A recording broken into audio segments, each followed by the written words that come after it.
சாய் பக்தர்களுக்கு என் அன்பு வணக்கங்கள். ஓம் சாய்ராம். என் அன்பு குழந்தையே, உன்னுடைய வாழ்க்கை துணையை நினைத்து மனம் வேதனை அடைந்து கொண்டிருக்கின்றாய். ஏனென்றால் உனக்கு முன் வாழ்க்கை துணைக்கும் இடையே மிகப்பெரிய விரிசல் ஒன்று ஏற்பட்டிருக்கின்றது. என் அன்பு குழந்தையே, அதற்கு அந்த விரிசலுக்கு காரணமானது ஒரு பெண்தான் என்பதுதான் இப்பொழுது உன்னால் ஏற்றுக்கொள்ள முடியவில்லை. அவர் என்ன உறவாக வேண்டுமானாலும் இருக்கலாம். ஆனால் உனக்கும் உன்னுடைய வாழ்க்கை துணைக்கும் இடையில் ஏற்படுகின்ற பிரச்சனைகளுக்கு அவள்தான் முக்கியமான காரணமாக இருந்து கொண்டிருக்கின்றார். அவளுக்கு என்ன பிரச்சனை, அவளை சுற்றி என்ன நடக்கின்றது என்பதையெல்லாம் பார்ப்பதற்கு அவளுக்கு நேரமில்லை. ஆனால் உனக்கு என்ன நடக்கின்றது, உன்னுடைய வாழ்க்கை எப்படி இருக்கின்றது, நீ சந்தோஷமாக இருக்கின்றாயா அல்லது கவலையில் இருக்கின்றாயா என்று எந்த நேரமும் உன்னை பற்றி அல்லவா சிந்தித்து கொண்டிருக்கின்றாள். இந்த சாயப்பா உன் வாழ்க்கைக்குள் வந்துவிட்ட பிறகு நீ ஒன்றை நன்றாக புரிந்து கொள்ள வேண்டும்.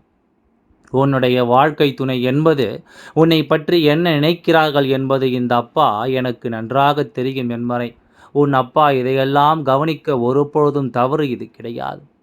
அவர்கள் மனதில் என்ன இருக்கின்றது, உன்னை பற்றி என்ன நினைக்கிறார்கள், இத்தனை எளிதாக ஒரு பெண் உங்கள் வாழ்க்கையில் கலகத்தை மூட்டிவிட்டு கொண்டிருக்கின்றாளே, இதனால் உங்களுக்குள் ஏற்படுகின்ற பிரச்சனை அதிகமாக இருக்கின்றதே என்பதனை அப்பா உணர்ந்துதான் வந்திருக்கின்றேன். பொதுவாக இங்கே சில பேருக்கு இப்பொழுதெல்லாம் இதுவே மிகப்பெரிய வேலையாக மாறிவிட்டது.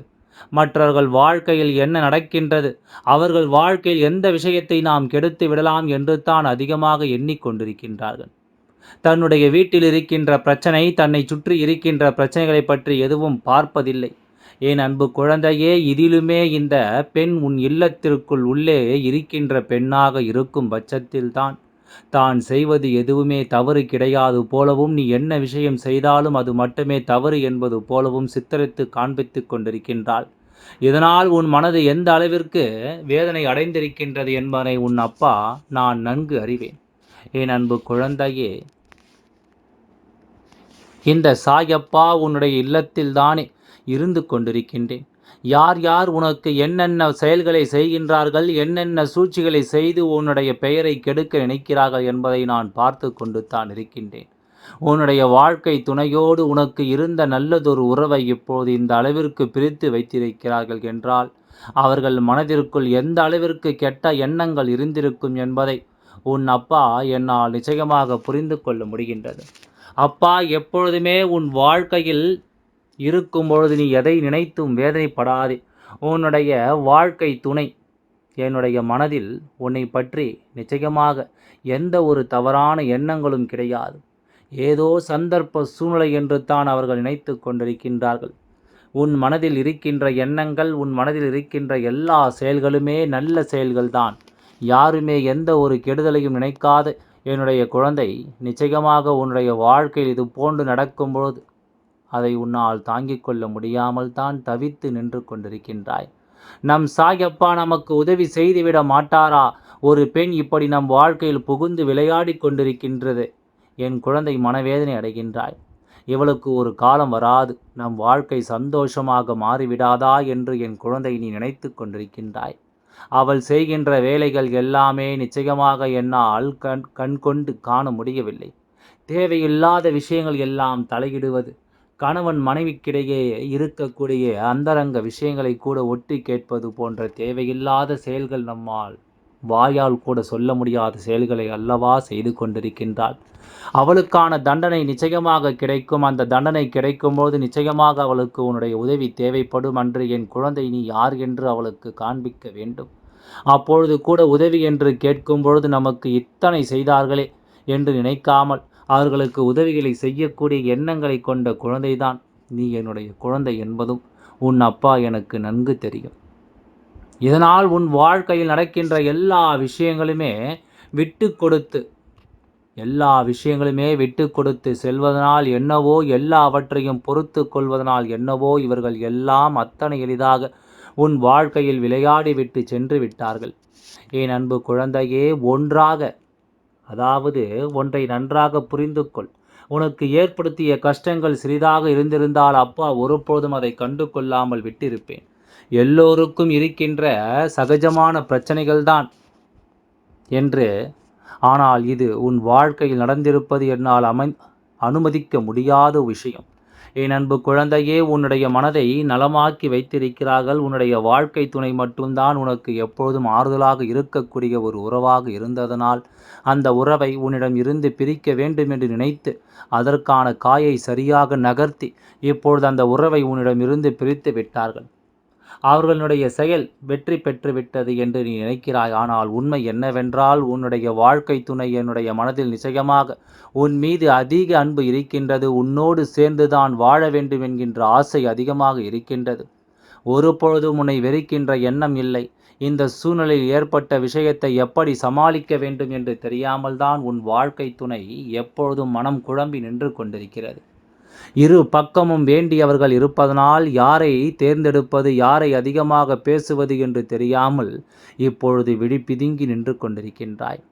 என் அன்பு குழந்தையே, ஒன்றை மட்டும் நன்றாக புரிந்து கொள். எதுவாக இருந்தாலும் சரி, இன்னொருவர் வாழ்க்கைக்குள் நுழைவது என்பது ஏற்றுக்கொள்ள முடியாது. நீ பொறுத்தது போதும். உன்னை அதிகமாக பொங்கி எழு என்று சொல்லவில்லை, நீ விழித்துக்கொள் என்று தான் சொல்கின்றேன். தேவையில்லாத வார்த்தைகளுக்கு ஒரு பொழுதும் இன்னொருவருக்கு உன்னுடைய வாழ்க்கையில் இடம் கொடுக்காதே. ஒரு முறை எதிர்த்து கேள்வி கேட்டால் நிச்சயமாக அடங்கி போய்விடுவார்கள் என்பதை நீ மறந்து விடாதே. உன் பக்கம் நியாயம் இருக்கும்பொழுது நிச்சயமாக என் குழந்தை நீ பேசலாம். உனக்கு அதற்கான தகுதி இருக்கின்றது. உன் பக்கம் இருக்கின்ற நியாயத்தை எடுத்துச் சொல்லும்பொழுது அங்கே தவறு இருக்கும்பொழுது அவர்கள் வாயினை மூடிக்கொண்டு தானே ஆக வேண்டும். மற்றவர்கள் வாழ்க்கையில் தலையிடுவதனால் உங்களுக்குள் என்ன வந்துவிடப் போகிறது என்று ஒருமுறை கேட்டு, கணவன் மனைவிகளுக்கு இடையே இன்னொருவர் நுழையும் பொழுது அந்த வாழ்க்கை அதன் பிறகு அர்த்தமற்ற வாழ்க்கையாக மாறிவிடுகின்றது. வாழ்க்கையில் எந்த ஒரு சந்தோஷமும் இல்லாமல் போய்விடுகின்றது. என் குழந்தையே, உன்னுடைய மன நிம்மதி அல்லவா நீ இழந்து விடுகின்றாய். எதற்காக இந்த வாழ்க்கை என்று நினைக்கின்ற அளவிற்கு நீ இழந்து விடுகின்றாய். மனதில் வேதனைகள் வந்து விடுகின்றது. யாரை நம்பி வந்தோமோ அவரை இன்று நம்மை கைவிடும் பொழுது நாம் எங்கு செல்வது என்று நீ நினைக்கின்றாய். அப்பா சொல்வது கணவனுக்காக இருந்தாலும் சரி, மனைவிக்காக இருந்தாலும் சரி, இருவருக்குமே பொருந்தும் என்பதை புரிந்து கொள்ள வேண்டும். இந்த சாயப்பா உன் வாழ்க்கையில் என்ன நடக்கிறது என்பதை என்னாலும் பார்த்து கொண்டு தான் இருக்கின்றேன். உனக்கு அவர்கள் செய்கின்ற கொடுமைகள் எல்லாம் நான் நன்கு உணர்ந்து தான் ஒருவர் வீட்டில் புதிதாக வந்து இருக்கும்பொழுது அவர்கள் நம்மை நடத்துகின்ற விதத்தில் தான் அந்த இல்லத்திற்குள் நம்முடைய அதிகாரம் எந்த அளவிற்கு இருக்கும் என்பதை நீ புரிந்து கொள்ள முடியும். ஆனால் இங்கு உன்னை எதுவும் செய்ய விடாமல் தன்னுடைய வீடு இங்குதான், எல்லாம் என்னுடைய அதிகாரம்தான் இங்கே மேலோங்கி நிற்கும்.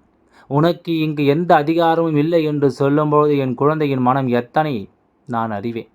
இதுவெல்லாம் சில காலம்தான். இப்பொழுதே யார் உன்னை பார்த்து இந்த வார்த்தைகளை சொன்னார்களோ அந்த வார்த்தையை நீ சொல்கின்ற நாள் வெகு தொலைவில் இல்லை. உன்னுடையது இங்கே உன்னுடைய அதிகாரம்தான் என்று நீ சொல்லப் போகின்ற நாள் வந்து கொண்டிருக்கின்றது. ஆனால் என் குழந்தை, ஒருபொழுதும் அவர்கள் உனக்கு செய்த தவறை நீ இன்னொருவருக்கோ மீண்டும் அவருக்கோ செய்துவிடக்கூடாது.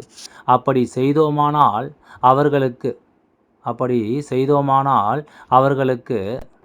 அவர்களுக்கும் உனக்கும் என்ன வித்தியாசம் இருக்கின்றது? இது போன்று வாழக்கூடாது என்று தானே நான் நினைத்து கொண்டிருக்கின்றோம். அப்படி இருக்கும்போது அந்த தவறை நாம் செய்தால் அதில் என்ன அர்த்தம் இருக்கின்றது? அதனால் நீ விழித்து கொள்ள வேண்டும். யாரும் உன் வாழ்க்கைக்குள் நுழையாதவாறு உன் வாழ்க்கையை நீ காப்பாற்றிக் கொள்ள வேண்டும். உன்னுடைய வாழ்க்கை துணை உன்னை விட்டு எங்கும் செல்ல மாட்டார்கள். அவர்களின் மனதில் நீ ஆழமாக பதிந்திருக்கின்றாய். அவர்களின் வாழ்க்கையில் உன்னை விட்டால் வேறு யாருக்குமே இடம் கிடையாது என்பதையும் நீ புரிந்து கொள்ள வேண்டும். உன்னிடம் பேசிய வார்த்தைகள் எல்லாமே உண்மையானவை. அன்போடு பேசிய வார்த்தைகளை எல்லாம் நினைவில் வைத்து கொண்டு தேவையில்லாமல் பேசிய வார்த்தைகளை எல்லாம் மறந்து காலத்தை நினைவில் வைத்து கொண்டே இருந்தால் வாழ்க்கை எப்பொழுதுமே கடினமானதாக மாறிவிடும். இந்த சூழ்நிலையும் மாறும், உன் வாழ்க்கையும் நல்ல நிலைக்கு திரும்பும் என்பதை நீ புரிந்து கொள்ள வேண்டும். என் அன்பு குழந்தையே, நான் வெகு தொலைவில் இல்லை. என் குழந்தை சந்தோஷமான மனநிலைக்கு வரப்போகின்றாய். அதாவது என்னுடைய குழந்தைக்கு இந்த சாயப்பா சொல்வது அனைத்தும் நிச்சயமாக நிறைவேற்றி தரப்போகின்றேன். உன் அப்பா இருக்கும்போது நீ எதற்காகவும் கவலை கொள்ள வேண்டாம். இந்த சாயப்பா நான் இருந்து அனைத்தையும் உன் வாழ்க்கையில் வெற்றி பெறச் செய்ய போகின்றேன். எல்லாவற்றிற்கும் இந்த சாயப்பா உனக்கு துணையாக இருந்து உன்னை வழிநடத்தி உன்னை வெகு தொலைவில் இல்லாமல் உன்னை என் அருகிலேயே வைத்து கொண்டு உனக்கு நான் பல அற்புதங்களை செய்ய காத்து கொண்டிருக்கின்றேன் என்பதனை நீ மறந்து விடாதே. உன் அப்பா நான் பார்த்து கொள்கின்றேன். எல்லாம் நன்மைக்கே. ஓம் சாய்ராம். நன்றி. வணக்கம்.